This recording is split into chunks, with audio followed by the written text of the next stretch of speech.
अखिल भूमंडलीय सर्व शिरोमणि मुनि समाज के संस्थापक आदि मुनीश्वर योगेश्वर सदगुरुदेव शिव मुनि महाराज की जय। उपस्थित मुनि वृंद, साधु सज्जन वृंद, संत वृंद, साधक वृंद, आध्यात्म ज्ञान के जिज्ञासुओं और प्रेमियों, सभी श्रोता वृंद, आप सभी को मेरा कोटिशः नमन, सप्रेम जय जीव। तो आध्यात्मिक चर्चा चल रही है और हम लोग सदगुरुदेव शिव मुनि महाराज रचित ग्रंथ यजुर्वेद सूक्ष्म पर अध्याय 1 पर चर्चा कर रहे हैं। शीर्षक दिए हैं गुरुदेव यजुर्वेद में आत्मविद्या। ये कल से ये चर्चा चल रही है और आज हम लोग आगे पढ़ेंगे।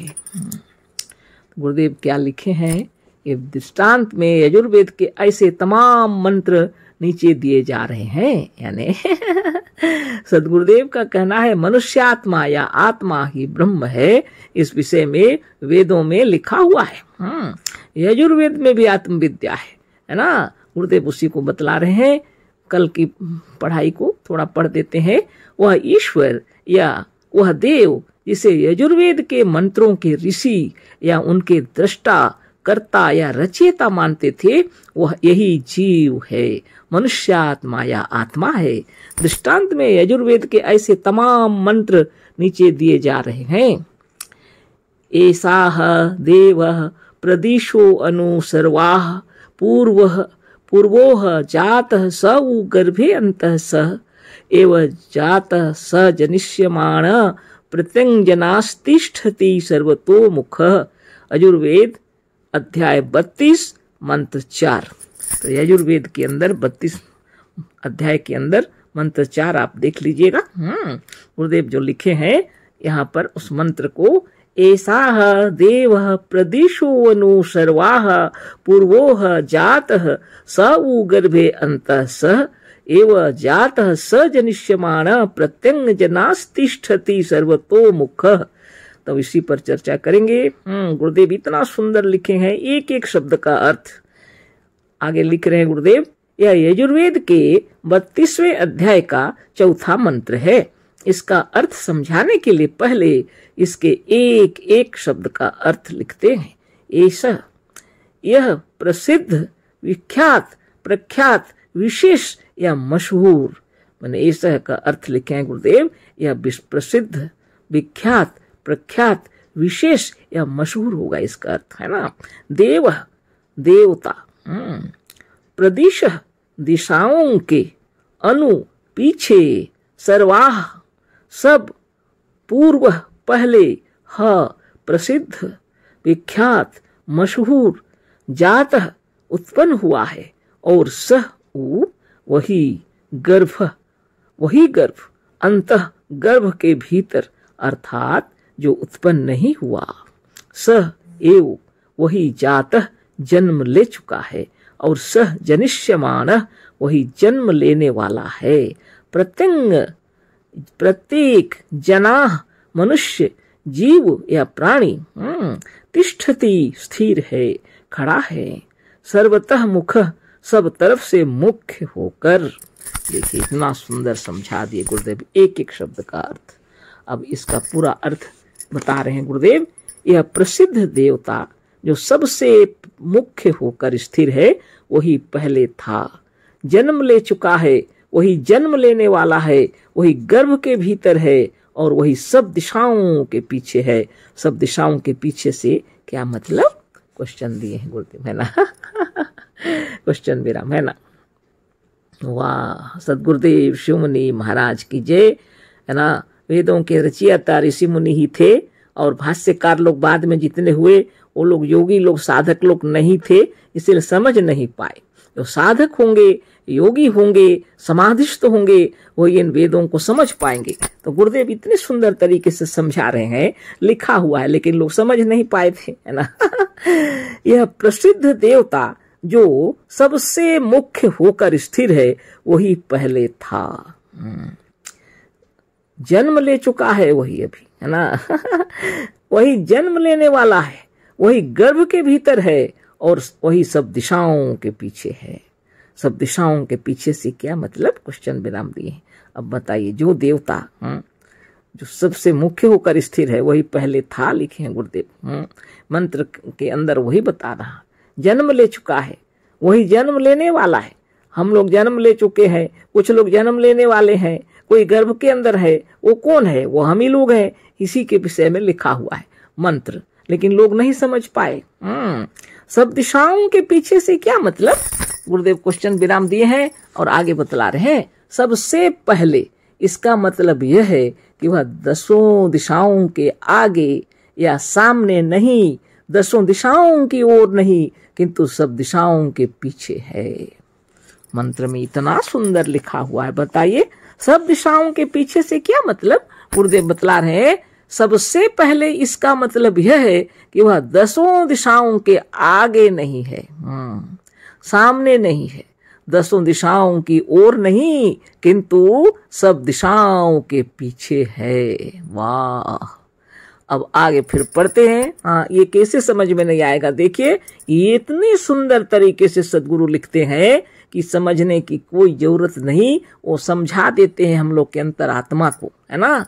आगे पढ़ते हैं, सब दिशाओं के पीछे है, इससे क्या अर्थ निकलता है? क्वेश्चन विराम भी दिए हैं।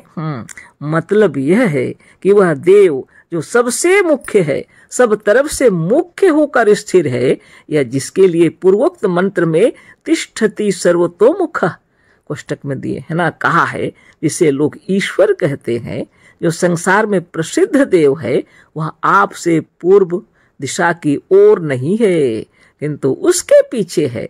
तो क्या पश्चिम की ओर है? नहीं, वह पश्चिम दिशा की ओर भी नहीं है, वह पश्चिम दिशा के पीछे भी नहीं है। अतः आप इस पर विचार करें कि ऐसा कौन स्थान है ना। सबको तो समझ में आता ही हमारे मुनियों को, लेकिन जो लोग साधन नहीं करते वो कहाँ से समझेंगे? गुरुदेव जो बतला रहे हैं, तो कितने सुंदर तरीके से गुरुदेव कह रहे हैं। आगे पढ़ते हैं, आपसे पूर्व नहीं, किंतु सामने वाली पूर्व दिशा की ओर पीछे वाली पश्चिम दिशा के पीछे कौन सा स्थान है? यह वही स्थान है जहां आप हैं, जहां आपका अपना आप है, या जहां हमारा हम स्थिर है या खड़ा है। है ना। यह वही स्थान है जहां आप हैं, जहां आपका अपना आप है, या जहां हमारा हम स्थिर है। आपका अपना हम जहां स्थिर है, इस तरह से हमारा वह हम या हम स्वयं वह ईश्वर हैं जो 10 दिशाओं के पीछे स्थिर हैं। इसे खूब सोच लें, इसके सिवा दूसरा कोई अर्थ इसका किसी तरह से नहीं हो सकता है। देखिए, विचार कीजिए, है ना, मंत्र जो कह रहा है ना। इसी तरह से वह ईश्वर हमारे उत्तर या दक्षिण दिशा की ओर नहीं है, किंतु वह उत्तर और दक्षिण दिशा के पीछे है। यह कौन सा स्थान है? मान लीजिए कि आप गोरखपुर के एक स्थान पर खड़े हैं, आपसे उत्तर इसी गोरखपुर नगर का उत्तर भाग और नेपाल, तिब्बत तथा चीन आदि देश हैं, और दाहिने हाथ की ओर गोरखपुर का दक्षिण भाग, मध्य प्रदेश, कन्याकुमारी और लंका आदि देश हैं। पूर्व की ओर सामने गोरखपुर का पूर्वीय भाग, पटना, कलकत्ता, असम तथा श्याम आदि देश हैं, और अफ्रीका, भूमध्य सागर, इटली तथा इंग्लैंड आदि देश हैं।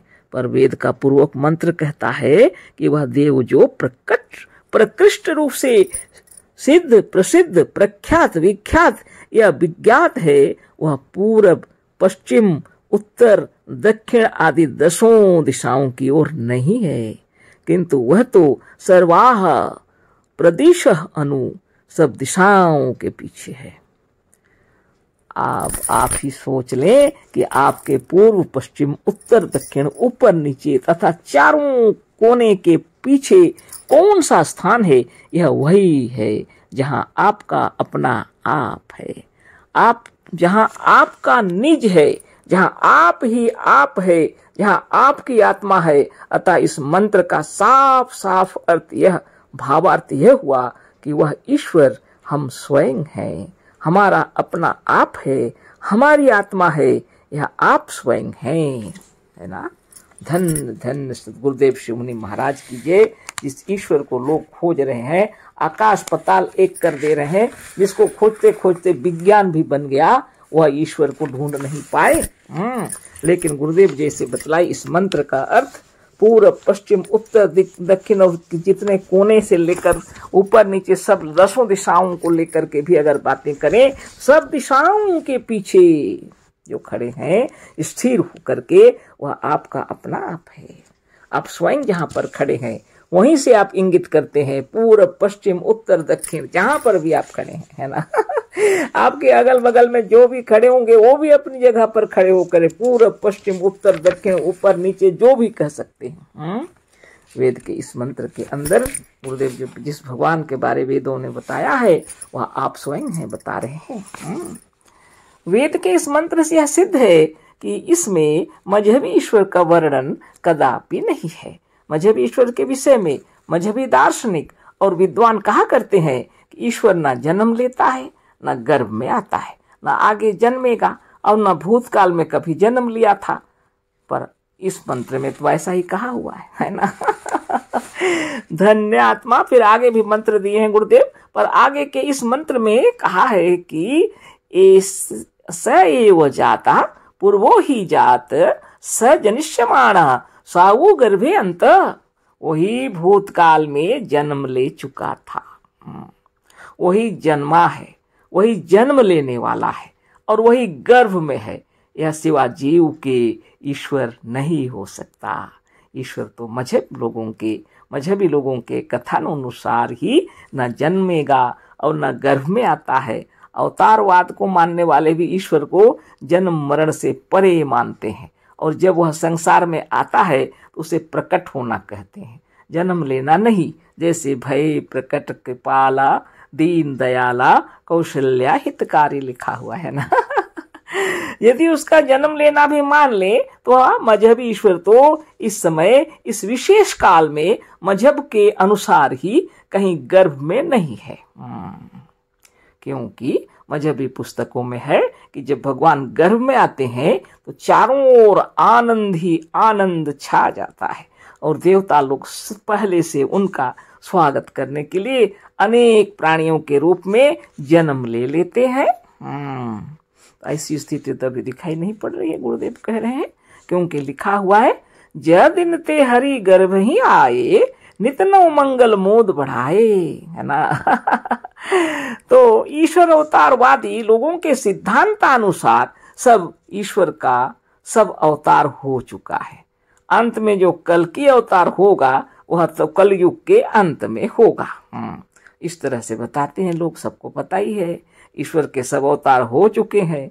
अंत में कलयुग में अभी जो कल्कि अवतार होगा वह तो कलयुग के अंत में कल्कि अवतार होगा, वह समय अभी नहीं है। मजहबी लोग कहते हैं कि वेद तो अनादि और अविनाशी है, अतः वेद का यह मंत्र कल्कि अवतार के बाद भी पढ़ा जाएगा, जबकि कोई ईश्वर गर्भ में नहीं होगा। धन्य धन्य सदगुरुदेव शिव मुनि महाराज की जय। गुरुदेव क्या कह रहे हैं? मजहबी लोग कहते हैं कि वेद तो अनादि और अविनाशी है, अतः वेद का यह मंत्र कल्कि अवतार के बाद भी पढ़ा जाएगा, जबकि कोई ईश्वर गर्भ में नहीं होगा। अतः मंत्र जीवन रूप ईश्वर के विषय में जो जन्म ले चुका है, आगे भी जन्म लेगा और वर्तमान समय में भी जन्म लेने के लिए गर्भ में आया हुआ है, वेद के इस मंत्र में अनुशब्द का कमाल कर रहा है। इस पर आज तक जितने वेद के भाष्यकार हुए हैं, किसी ने इस मंत्र के अनुशब्द पर ध्यान नहीं दिया। अनु का अर्थ होता है पीछे, आगे नहीं। जैसे अनुज का अर्थ हुआ छोटा भाई, जिसका जन्म हमारे पीछे हुआ। अनु माने हम पीछे, और ज माने जन्मा, अतः अनुज माने जो पीछे जन्मा। अनुगामी, अनु माने पीछे, गामी माने चलने वाला, अतः अनुगामी का अर्थ हुआ पीछे चलने वाला। अनुयायी, अनु माने पीछे, याई माने चलने वाला, अतः अनुयायी का अर्थ है पीछे चलने वाला। अनुचर, अनु माने पीछे, चर माने वाल चला, चलता है या चलने वाला, अतः अनुचर माने पीछे चलने वाला। इसी तरह से अनुकरण, अनुताप, अनुचिंतन और अनुभव आदि शब्दों में भी यही अनु का अर्थ पीछे है और यह मंत्र है और यही अर्थ है जो हमने किया है। इस मंत्र का अर्थ करते हुए कितने भाष्यकार तो पक्षपातवश इस मंत्र का अर्थ लगाते समय मंत्र के इस प्रधान शब्द अनु का अर्थ ही नहीं लगाया है। बहुत सारी बातें हो गई है ना, गुरुदेव जो लिखे हैं, और आप सोचिए है ना और बाकी है कल फिर बातें होंगी है ना। तो कौन है वह ईश्वर? आप स्वयं हैं है ना। दसों दिशाओं के पीछे आप ही हैं, जहां से सभी दिशाएं शुरू होती हैं, यहाँ पर सभी दिशाएं अंत होती हैं। हे आत्मदेव, आपकी महिमा अपार, और सुनने वाले सभी श्रोता वृंद आप सबको कोटि कोटि नमन है ना। कल फिर चर्चा होगी। अशेष धन्यवाद, कोटि से नमन। सदगुरुदेव शिव मुनि महाराज की जय। सप्रेम जय जीव।